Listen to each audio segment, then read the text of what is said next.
बिस्मिल्लाहिर्रहमानिर्रहीम। अस्सलाम वालेकुम नाज़रीन, दुनिया न्यूज़ पर आप देख रहे हैं प्रोग्राम नुक्ता नज़र। मैं हूं आपका मेज़बान मोहम्मद अजमल जामी। स्टूडियोज़ में तशरीफ़ रखते हैं जनाब मुजीबुर रहमान शामी साहब। आज अपोजिशन लीडर शहबाज शरीफ साहब ने तवील प्रेस कॉन्फ्रेंस की है जो बरतानवी नेशनल क्राइम एजेंसी ने फाइंडिंग्स दी, जिसकी बुनियाद पर मजिस्ट्रेट ने उनके बेटे के 2 अकाउंट्स बहाल किए हैं।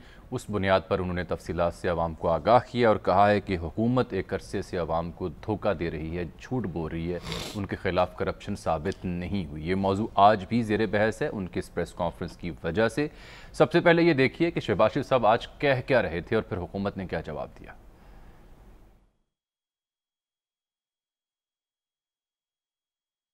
लंदन की एनसीए की रिपोर्ट जो मैजिस्ट्रेट की कोर्ट में जमा करवाने के बाद जो फैसला आया, इनको इस तरह आग लगी है जिस तरह आखिरी कोयला का जो आखिरी उसका बगोला होता है, उस तरह ये फड़के हैं बिल्कुल इन 3 दिनों में।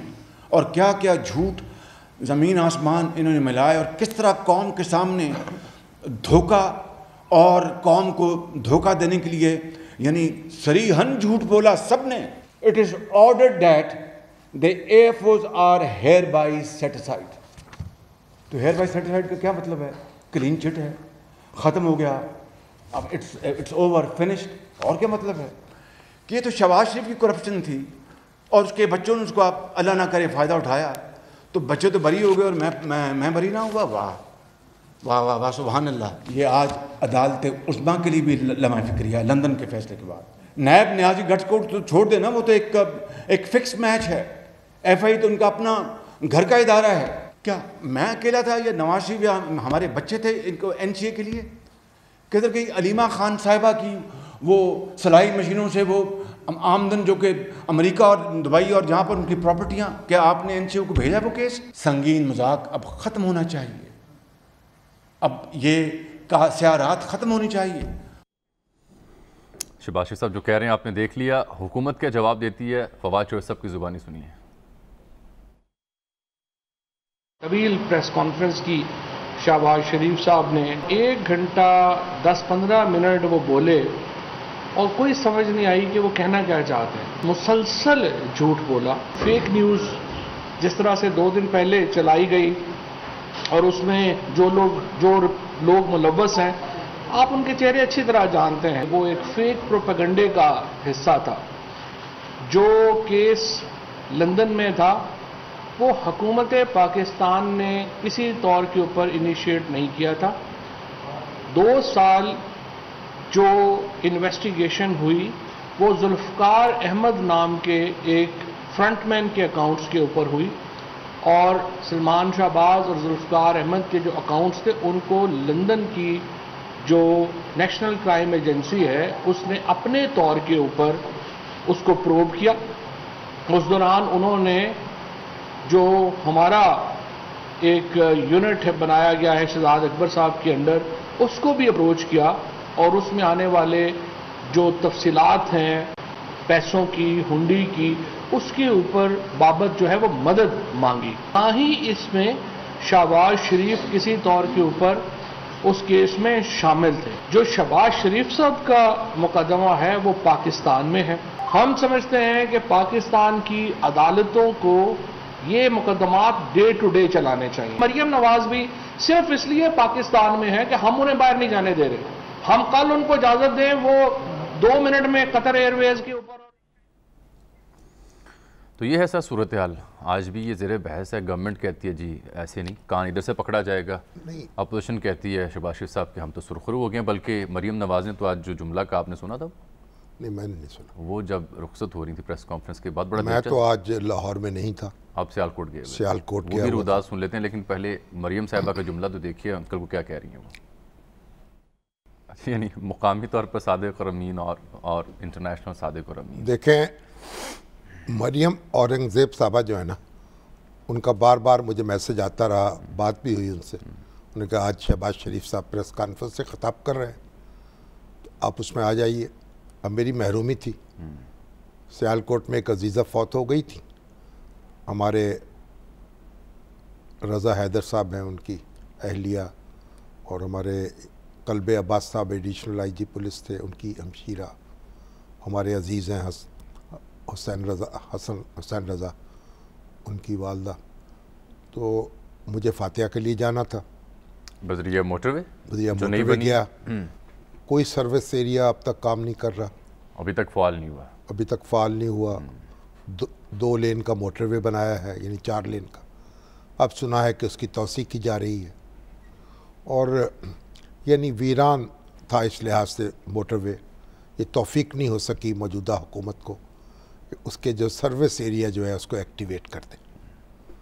तो वहाँ मैं गया तो उन्होंने कहा जी कैंट के इलाके में गया, तो मेरी एक अजीज़ा ने बताया कि यहाँ ख्वाजा सफदर साहब के जो फर्जंद है आसिफ साहब वो भी यहाँ रहते हैं, सुबह इसी इलाके में सैर करते हैं।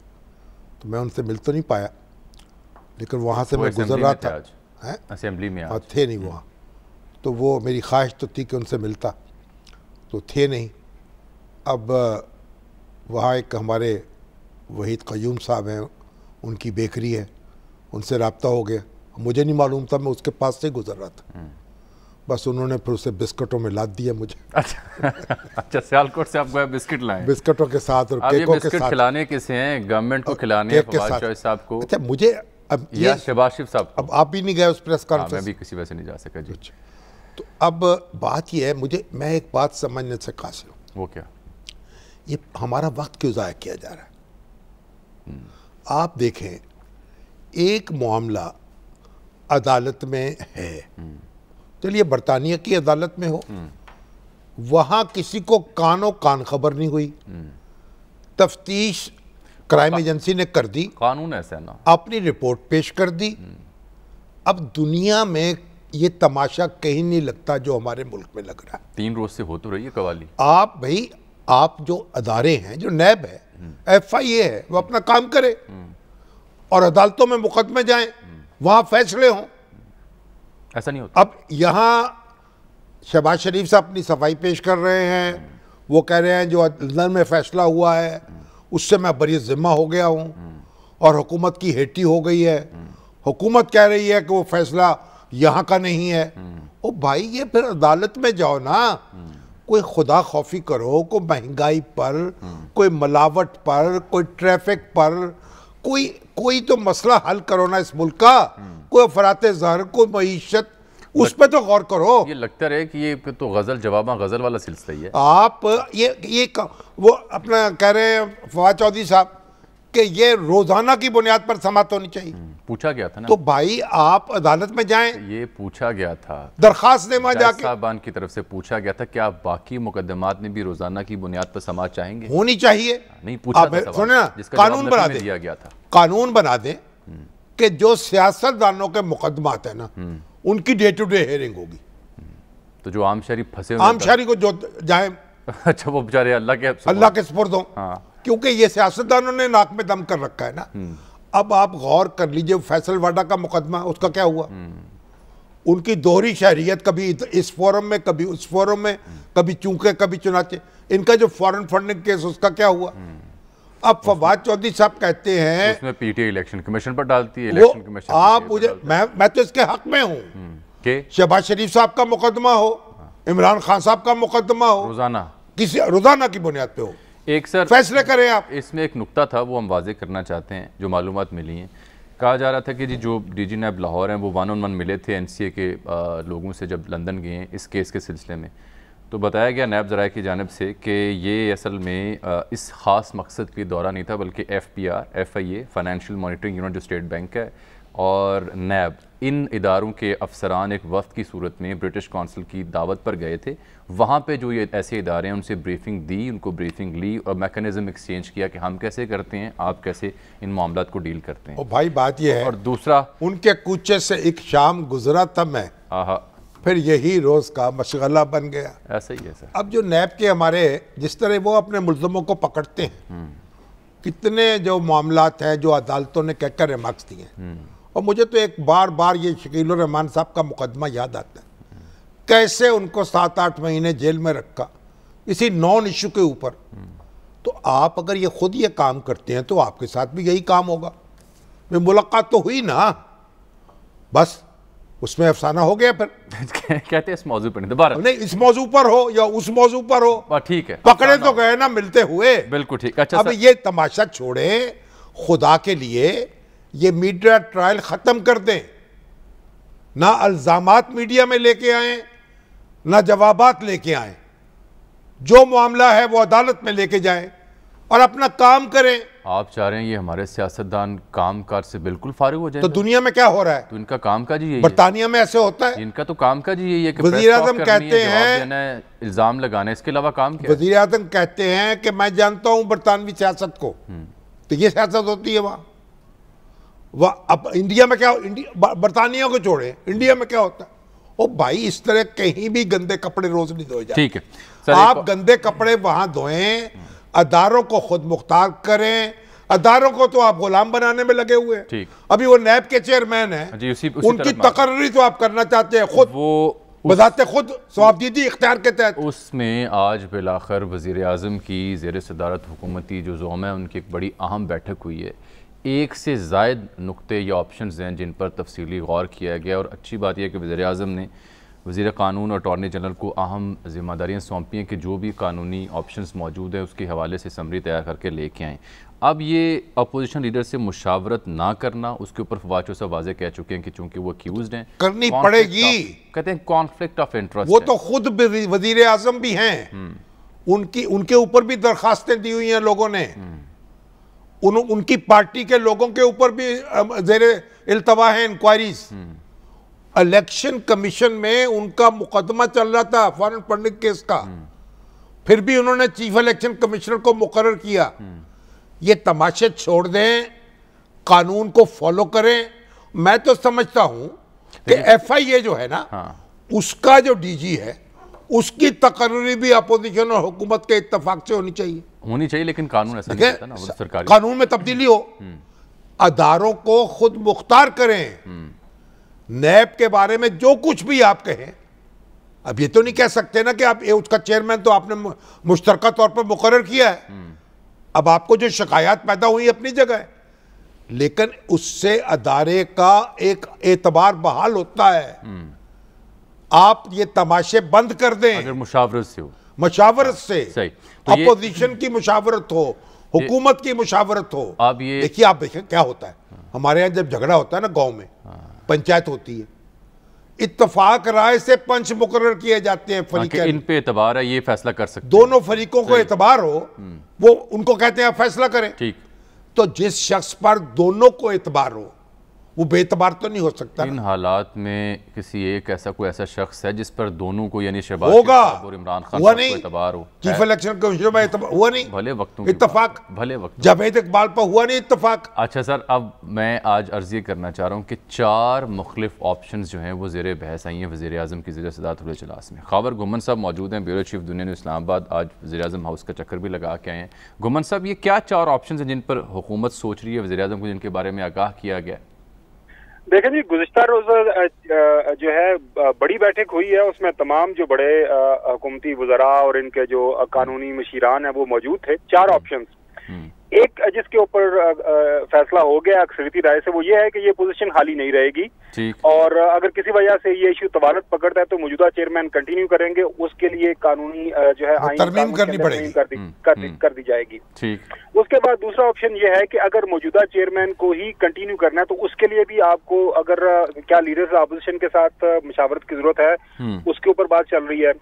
तीसरा ऑप्शन ये है कि अगर वो जो एक पुराना तरीकाकार है उसके लिए मशावरत करने की जरूरत है कि नहीं है। पार्टी के अंदर कुछ लोगों का ख्याल है कि तमाम हुज्जत के लिए एक लेटर लिख दिया जाए और उसके बाद फिर जो भी करना है हम खुद कर लेंगे। और चौथा जो सबसे अहम ऑप्शन ये है कि प्राइम मिनिस्टर को कुल्ली इख्तियार दे दिया जाए। वो आपने नायब ऑर्डिनेंस के अंदर एक तब्दीली करनी है, उसमें यह है कि prime minister of the day है, उसके पास ये इख्तियार है कि वो एक नए जो है एक गैर मुतनाज़ा किसी शख्सियत को अपॉइंट कर दें। उसके बाद अगर कोर्ट में ये मामला जाएगा तो फिर वो कहते हैं सुप्रीम कोर्ट इस पे जो कहेगी वो देखा जाएगा। ये 4 जो है इश्यूज है, 4 कानूनी नुक्ते हैं जिसके ऊपर बातचीत हुई है। अटॉर्नी जनरल दिखाई क्या देता है कि सरकार चाह क्या रही है, किस नुक्ते की जानिब रुझान है हुकूमत का? दिलचस्प बात यह है कि अटॉर्नी जनरल को अलहदा से कहा गया कि वो अपनी तजावीज लेके आए और साथ में जो लॉ मिनिस्टर है फारूक नसीम साहब को जो वाइब्स प्राइम मिनिस्टर ऑफिस से मिल रही है ना, जो शहर इक़्तिदार के अंदर जो थोड़ा सा अगर आप थोड़ा सा समझने और उसको सूंघने की कोशिश करें, जो सलाहियत आप में बहुत है माशाल्लाह, वो सूंघने की, वो लग रहा है कि वो ये है कि जस्टिस साहब खबर के हक में काफी चीजें जो लग रही हैं कि ही माइट कंटिन्यू, ये एक लग रहा है ऐसा, लेकिन ये 8 अक्टूबर तक टाइम है और उससे पहले ये कोई ना ऑप्शन ले लेंगे। और जब लीडर ऑपोजिशन के साथ जो बात का ताल्लुक है तो उस पर भी कुछ एक राय पाई जाती है पार्टी के अंदर के जी कोई मसला नहीं है, मेरे ख्याल में कर लेना चाहिए, क्योंकि वो है। बहुत बहुत शुक्रिया जनाब ख़ावर गुम्मन साहब, ये नुक्ता बड़ा अहम है, वो यही इत्तला जो भी ऑप्शंस है ना कानून को तोड़ने की है, तरमीम करने, कानून के मुताबिक चलने की नहीं है। नहीं, वो उस हिसाब में तो आ ही नहीं रहे ना। कानून को तोड़ना है या बदलना है। जब एक फर्द के लिए आप बदलेंगे वो भी तोड़ने के मुतरादिफ होगा। और ये जो यानी मुशावरत है ना कि वज़ीर आज़म खत लिख के मुकर्रर कर दें, ओ भाई ये वो दिलदार हुसैन शाह साहब थे या दीदार हुसैन शाह साहब, जज थे सुप्रीम कोर्ट के रिटायर्ड, उनको मुकर्रर कर दिया था जरदारी साहब ने, वो चले गए जनाब निसार अली अदालत में, वो कलअदम हो गया उनका तकर्रुर। उसके बाद यानी ये जो बामैनी मुशावरत होनी चाहिए। बात यह है अगर वजीर आजम अपने तौर पर मुकर्रर करेंगे, खा तब्दीली करके करें, खा दस्तूर में तरमीम कर ले, कुछ कर ले, अदारा बेवकत होगा। अभी ये इलेक्शन कमीशन के मेंबरान के मामले पर भी तो खत लिखा था ना अपोजिशन लीडर को, करना पड़ेगी मुशावरत, इस पर भी लिख लें, इस पे भी करना पड़ेगी। ठीक। और देखिए जो नैब है, अच्छा अगर आप तब्दीली करके आप कहते हैं, अच्छा अगर ये इत्तफाक राय होता है फरीकैन में तो मौजूदा चेयरमैन की एक्सटेंशन भी हो सकती है, आप कानून में तब्दीली कर सकते हैं इत्तफाक राय से। लेकिन उस पे तो पीपल्स पार्टी और नून लीग का बयान आ चुका है ना, ये वो तो इसमें हमारे जो बिलावल भी कह चुकी हैं, हमारे जो जावेद इकबाल साहब हैं बड़े मोहतरम हैं और उनका तो प्रेस रिलीज जारी होता है ना, तो वो प्रेस रिलीज जारी इसलिए होता उनकी लाजवाल क़यादत में, यानी लाजवाल क़यादत तो बेचारा प्रेस रिलीज लिखने वाला भी करता है, एतराफ उसका पहले कॉर्नश बजा लाता है, फिर हम तक खबर पहुंचाता है, हम भी तो भाई अब जावेद इकबाल साहब जो लाजवाल होती है ना क़यादत, उसको भी जवाल आ जाता है, जरूरी नहीं है कि वो कुर्सी पर मौजूद रहे, सही कुर्सी छोड़कर भी आदमी की इज्जत रहती है। बाकी एक ब्रेक आ गई है, ब्रेक के बाद वापस आते हैं तो एक इंतहाई अहम मौजू है, पाकिस्तान से जुड़ा। अमरीकी सेनेट में एक बिल पेश किया गया है कि तालिबान के ख़िलाफ़ तालिबान का साथ देने वालों के ख़िलाफ़ कार्रवाई की जाए। इंतहाई अहमियत का हामिल ये बिल, क्या ख़तरे की घंटी बज रही है पाकिस्तान के बारे में अमरीकी प्लान अगर देखें, और ये जो पाकिस्तान को बार बार ब्लेम गेम का हिस्सा बनाया जाता है, इसका खारजा मुहाज से कैसे इसका जवाब दिया जा सकता है। तफसील से बात करेंगे सेनेटर मुशाहिद हुसैन सैयद साहब से एक ब्रेक के बाद। वेलकम बैक नाज़रीन। अमरीकी सेनेट में पाकिस्तान पर पाबंदियों का मुतालबा किया गया है। ये 22 सेनेटर्स हैं जिन्होंने ये बिल पेश किया है। गो के अमरीकी सेनेट में 50-50 के अरकान की तादाद है। रिपब्लिकन्स हैं ये जी, मगर ये पाकिस्तान स्पेसिफिक नहीं है। हाँ, हमने तो पाकिस्तान लपेट में आ सकता है क्योंकि उसका जिक्र बार बार इस अंदाज में किया गया। अब ये ख़ास मनसूबे के तहत अमरीकी कानून साज जो हैं वो पाकिस्तान और तालिबान के हवाले से एक सोच रखते हैं, जिसका इजहार उन्होंने इस बिल में किया है। अगर ये बिल टाई होता है तो फिर जो नायब सदर अमेरिका की उनका जो वोट है वो फैसला कुन इसमें साबित होगा। इसमें चीन के हवाले से अमरीकी जो प्लान हैं वो वाज़े होते हैं, भारत को मुआशी तौर पर एम्पावर करने के हवाले से उनके जो मनसूबे हैं उनकी गमाजी होती है, और बार बार जो पाकिस्तान के खिलाफ ब्लेम गेम है वो वाज़े होकर सामने आती है। देखिए बुनियादी बात जो हमारे कंसर्न है ना वो तो ये है कि वो कहते हैं कि तालिबान को कौन सपोर्ट करता रहा है, कौन ट्रेन करता रहा है, मेडिकल सपोर्ट कौन फाइनेंस करता रहा है, कि इन्होंने सेफ हेवन्स दी उन्होंने, और किसके पास सेफ हेवन्स है, ये तहकीकात हमें करनी चाहिए। और वो 2 एरा में तकसीम करते हैं कि 2001 से लेके 2020 तक, और फिर जो अभी जब से विड्रॉल हुआ उससे लेके फॉल ऑफ काबुल तक की सूरत। ये तो बुनियादी तो ये खसियानी बिल्ली खंबा नोचे वाली बात है। अब मैं देख रहा था कि पाकिस्तान का जो टोटल बजट है ना वो 50 अरब डॉलर के करीब है, ठीक है। 20 साल लगा लें आप, कितना होगा? 1000 अरब डॉलर। 1000 अरब डॉलर हमारा बजट तकरीबन 20 साल का टोटल हमारा खर्च, आमदन जो हम उसी में डिफेंस है, उसी में एजुकेशन है, जी, तमाम मामलों से हर चीज सही। और ये अमेरिका जो है उसने $2 ट्रिलियन खर्च किए हैं। और फिर वो न्यूयॉर्क टाइम की स्टोरी भी जेहन में रखें जिसमें बताया गया था कि ये अखराजात कहाँ हुए, किसने कहाँ ये पैसे, ओहो उसको छोड़, $2000 अरब, 4 अरब डॉलर दे के फौज खड़ी कर रहे हैं, 3 लाख की असला दे रहे हैं। एक मुल्क जो $50 अरब का जिसका टोटल बजट है वो उसने इनको दरबरम कर दिया।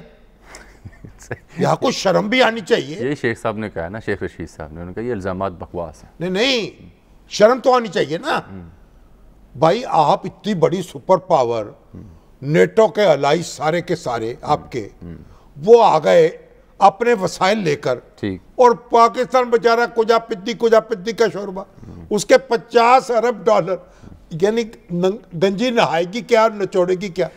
और हमने आपका यानी F-16 खरीदने के पैसे हमारे पास नहीं है, आपसे असला खरीदने के पैसे हमारे पास नहीं है, हम अपना कर्जे ले लेके गुजारा कर रहे हैं।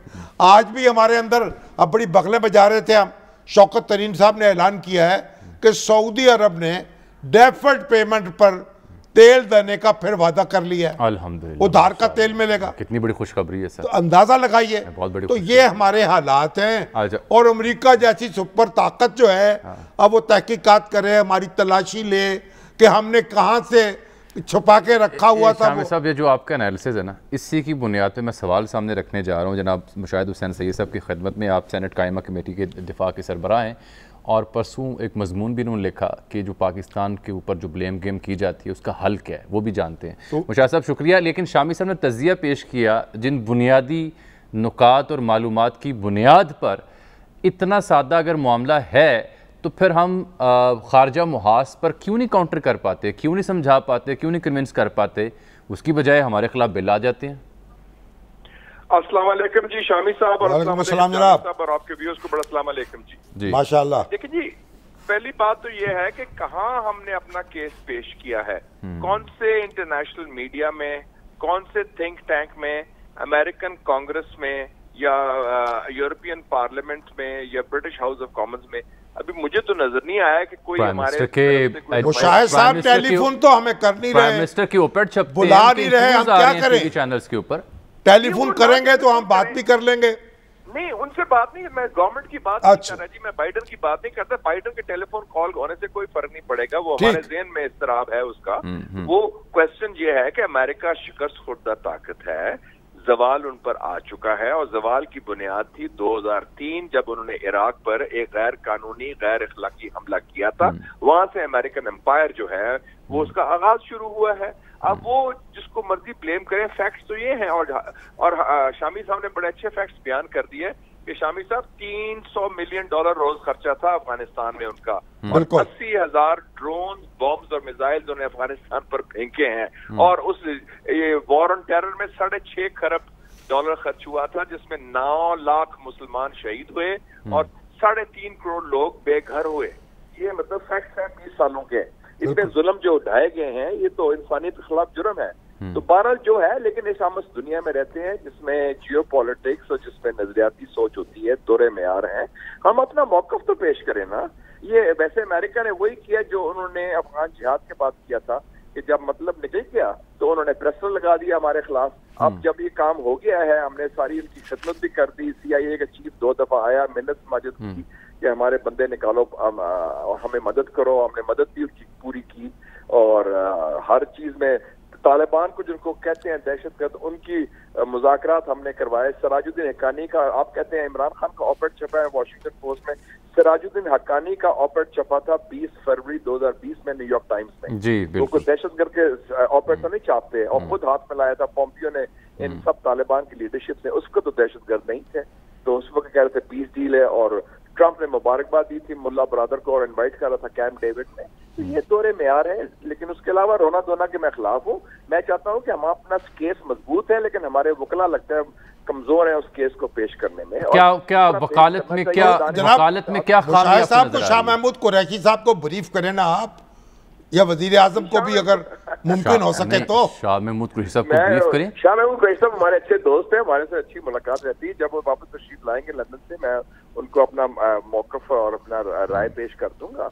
मैंने तो अपने आर्टिकल में भी लिख दिया परसों कि पाकिस्तान कैसे हैंडल करे, क्या करना चाहिए, क्या डूज हैं, क्या डोंट्स हैं। बताइए, खुलासा दीजिए ना सर उसका, क्या डूज हैं, क्या किया जाए कि वकालत बेहतर अंदाज में हो सके। अपना अमेरिका से खुल के बात करें, ओवर प्रॉमिस ना करें कि ये हमारी रेड लाइंस हैं, हम आपके साथ इन इश्यूज पर ताउन करेंगे। अमेरिका में इस खित्ते में कोई नहीं है हिंदुस्तान के अलावा। चीन से, रूस से, हिंदुस्तान से लड़ाई है, अफगानिस्तान से फारुग हो गया है, सऊदी अरेबिया और तुर्की उनसे दूर हो ही जा रहे हैं। इस खित्ते में कौन है अमेरिका का दोस्त, कौन है जिससे वो बात कर सकते हैं पाकिस्तान के अलावा? हमारे पास सारे कार्ड्स हैं, हम हाथ मलते रहते हैं, पसीने छूट जाते हैं हमारे कि फोन नहीं आया। फोन को छोड़े यार, बाइडेन का खुद बुरा हाल है, वो तो वन टर्म प्रेसिडेंट है, वो आगे ही वो नाकाम हो चुका है, उसका मजाक हो रहा है हर जगह के, वो सो जाता है, वो समझ नहीं आती उसको, बुजुर्ग भूल जाता है अल्फाज, ज्यादा बुजुर्ग। Biden seriously American security establishment है, अमेरिकन CIA है, जर्नल है, who really matter, उनसे आपका राब्ता है। शहरी रहमान साहबा का आज एक बयान था जिसमें वो तनकीद कर रही थी कि हमें तर्जुमानी किसी सरकार की नहीं करनी चाहिए। उनकी मुराद तालिबान की जानिब की जो मौजूदा सेटअप उसके हवाले से थी कि ये तर्जुमानी हमारी ज़रूरत नहीं थी, ये गले पड़ी है। इस खुलासा उनका यही था। क्या आप एग्री करते हैं कि हमें जो बयानात रिसेंटली हमने दिए हैं खारजा मुहाज के ऊपर, तालिबान गवर्नमेंट के ऊपर, वो हमारे फ़ायदे में थे या नुकसानदेह साबित हुए? मेरे ख्याल में मैंने खुद भी लिखा था, हम किसी के तर्जमान ना बने, आप अपना मौका पेश करें। हम तर्जमानी करनी है तो अफगान अवाम की करें जो मजलूम हैं, जिनके लिए हमें मदद करनी चाहिए और जिसकी कोशिश सब कर रहे हैं। तो हमारा कोई सियासी इशू नहीं, हमारा इशू इंसानियत का है। जो मदद हमने अफगानिस्तान के हवाले से की, किसी और मुल्क ने नहीं की, और उस हवाले से हम बात करें। लेकिन ये लार्जर इशू भी है, मसलन आप स्टेट टेररिज्म की बात करते हैं। इंडिया के बारे में डॉसियर शाया हुआ था नवंबर 2020 में कि हिंदुस्तान ने सियासी दहशतगर्दी की है पाकिस्तान के खिलाफ। अब उसकी अगर हम सही तशहीर करते, साल पहले की नवंबर 2020 की बात कर रहा हूँ, तो हिंदुस्तान इस वक्त कोई कटहरे में खड़ा होता। तो अब हम कर रहे हैं उसको, लेकिन ये जो है ना कि हमारी कंफ्यूजन है। हम ये इंतजार करते हैं बाइडेन का फोन आएगा, फिर हम इंतजार करते हैं कि मोदी शायद हमें कुछ लचक दिखाएगा, फिर हम इंतजार करते हैं कि कोई और इन चीजों की। तो वो हम छोड़े, अपना मौक़िफ़ तो पेश करें। अमेरिका देखो एक मार्केट प्लेस ऑफ आइडियाज है। मैं 3-4 साल अमेरिका रहा हूँ, उसमें जो भी कुछ है अपना मौक़िफ़ आप पेश कर सकते हैं। कितने थिंक टैंक्स हैं, और अमेरिका में तो they have the best politician that money can buy. उधर तो बड़ा चलता है, ये सारी लॉबिंग वगैरह होती है, आपको पता ही ये सारी चीज है।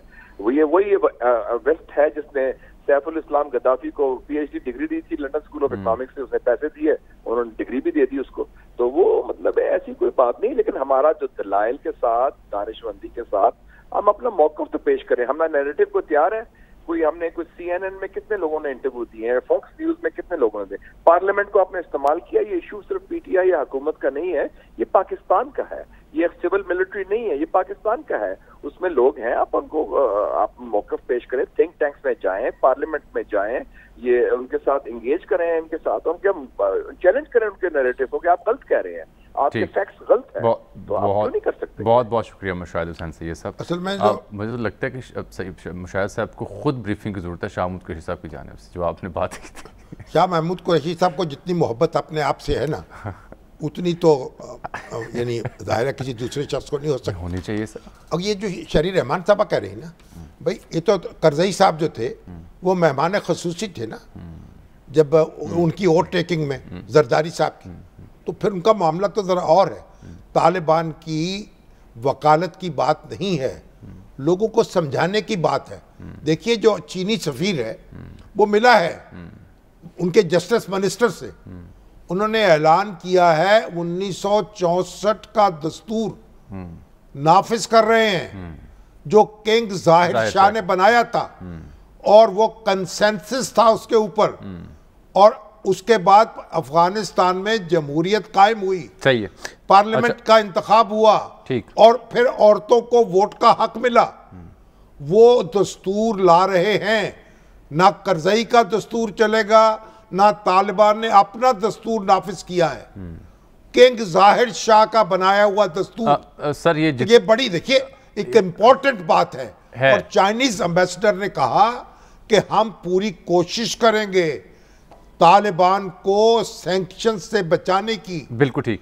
और असल में दुनिया को समझाना है ये जो अमेरिका में बैठी क्रिश्चियानी बिल्लियां हैं, ये अपना आईना तो देखें। ये बात ठीक है आपकी, लेकिन जो मुशाहिद साहब बात कर रहे थे, आप जो तज़किया दे रहे हैं, जिन नुक्तों की जानिब निशानदेही कर रहे हैं, वो सब अपनी जगह, लेकिन ये सारी जो दलीलें हैं ये कारगर नहीं हो सकती जब तक कि आपके अपने मुल्क में इंटरनल स्टेबिलिटी ना हो। नहीं, वो स्टेबिलिटी तो होनी चाहिए, आपस में ताल्लुकात अपने मुल्क में कार होने चाहिए, इंटरनल स्टेबिलिटी होगी तो आप बात कर सकेंगे ना। हमारे वजीर आजम कहते हैं मखलूत हुकूमत वहां कायम करो, जो हारे हुए हैं उनको भी शामिल कर लो। वक्त बहुत कम रह गया, अपने आप वक्त बात करने को तैयार नहीं है वो। वक्त कम रह गया मेरे पास, कायदे इसमें इख्तलाफ से हाथ नहीं मिला सकते। अच्छा सर, वक्त कम। एक तो शारिक जमाल खान साहब जो डीआईजी इन्वेस्टिगेशन, अच्छा वो उनकी बात, उनकी किताब है, दूसरा आप साहिवाल गए थे, उनकी किताब जो है वो साहिवाल, उस पर कल गुफ्तगू करेंगे। साहिवाल के दौरे अभी हामिद वलीद साहब, मकसूदुल हसन एडवोकेट साहब, कैप्टन उमैर मियां साहब, उन्होंने हमारी आपके रेगुलर क्लाइंट जो हैं, कुछ नुक्ते भी उठाए हैं, वो कल कर कोई जवाल का फलसफा। देखिए जो साहिवाल गवर्नमेंट कॉलेज साहिवाल है, 1942 में जिसकी बुनियाद रखी गई, और फिर 1951 में जिसकी मौजूदा इमारत तामीर हुई, जब लियाकत अली खान जिस रोज शहीद हुए उसी रोज उसका इफ्तिताह हुआ मियां मुमताज मोहम्मद खतौलताना वजीर आला पंजाब जो थे। एक बड़ा कॉलेज है, हजारों तालिबात और तलबा वहां पढ़ते हैं, पोस्ट ग्रेजुएट कॉलेज हो चुका है। उसकी एलुमनाई एसोसिएशन, जो कॉलेज के प्रिंसिपल हैं डॉक्टर मुमताज साहब और उनके इफ्तिखार शफी साहब और आतिफ महमूद रहते हैं बरतानिया में, उसके चेयरमैन उनको बनाया गया, प्रेसिडेंट एलुमनाई एसोसिएशन के, उसका शाइया दिया गया। सही, सैकड़ों तलबा शरीक हुए, पुराने प्रोफेसर्स थे, मैं भी वहां गया। हमने ये एक फंड कायम करने का फैसला किया है, जो कम वसीला तलबा हैं उनकी इमदाद के लिए, उनके ताउन के लिए प्रिंसिपल इसको निगरान होंगे। इसके बड़े ढंग के आदमी हैं डॉक्टर मुमताज और आतिफ महमूद, और जनाब मियां मंजूर भट्टू साहब भी थे वहां, और कामरान नदीम भी थे, ठीक, जमात इस्लामी के भी, पीटीआई के भी, ऐसे इदारों का जिक्र होना चाहिए। हम सब लोग वहां मौजूद थे, ठीक, और अपने कॉलेज की यादें ताज़ा कर रहे थे। बहुत बड़ा तालीमी ऐसे इदारों का जिक्र पाकिस्तान का। अच्छा सर, ये डीआईजी इन्वेस्टिगेशन है पंजाब पुलिस में, जनाब शारिक जमाल खान साहब, इनकी मजमूआ है फसाना कौनो मकान। मुझे इंतहाई ज़्यादा खुशगवार हैरत हुई इसका मुताला करने के बाद कि ये साहब डीआईजी इन्वेस्टिगेशन है, लेकिन ये तो कमाल कर दिया, पुलिस के महकमे से ताल्लुक है, माशाल्लाह कमाल शायर हैं, इंतहाई ज़्यादा उनके यहाँ वुसअत है सोच में, खिरत की बात करते हैं, नुदरत भी है, हाँ, कायनात है, नुदरत है, वकाफ की बात करते हैं। और मैं सोचता रहता हूँ अगर ये इतना सोचते होंगे तो अपना काम कैसे करते? वही मैं सोचा था कि इन्वेस्टिगेशन फिर कब करते हैं, ये किसी और ये तो फिर हर वक्त सोचते रहते होंगे। ऐसा ही है, सोचते रहते हैं और ये कुछ सोचते हैं तो फिर इनका काम तो पुलिस का बहुत ठीक भी कर देना चाहिए इनको। ये पूछेंगे उनसे किसी रोज। नाज़रीन, यहाँ प्रोग्राम में वक्त है एक छोटी सी ब्रेक का। नाज़रीन, इसके साथ ही आज के प्रोग्राम का वक्त यहाँ ख़त्म होता है। आपसे मुलाकात होगी कल, तब तक के लिए इजाज़त दीजिए। अल्लाह हाफ़िज़।